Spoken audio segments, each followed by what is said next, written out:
দেখো আমি কড়াইয়ে গুগলি আর জল আর একটু হলুদ দিয়ে আমি এটাকে সিদ্ধ করতে দিয়েছি, যাতে এর মধ্যে যদি কোনো নোংরা থাকে সব বেরিয়ে যাবে। দেখো এটা পুরো সেদ্ধ হয়ে গেছে। এখন আমি একে নামিয়ে ভালো করে ধুয়ে নেব, তাহলে নোংরাগুলো সব পরিষ্কার হয়ে যাবে। আমি কড়াইয়ে তেল দিয়ে দিয়েছি। এবার কেটে রাখা পেঁয়াজগুলো দিয়ে দিলাম।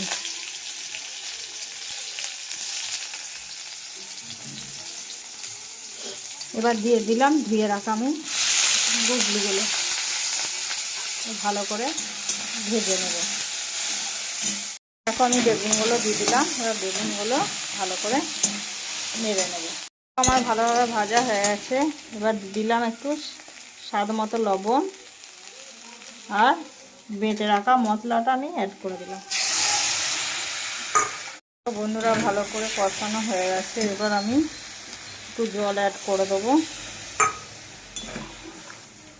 আর দিয়ে দেব এখানে রাখা ধনেপাতা কুচি। এবার একটু ফুটিয়ে নিলেই আমার গুগলি দিয়ে বেগুন দিয়ে ঝাল দেওয়া রেডি। দেখো আমার গুগলির ঝাল পুরো রেডি। এবার আমি নামিয়ে দেবো। দেখো আমার গুগলির ঝাল হয়ে গেছে, আমি নামিয়ে নিয়েছি।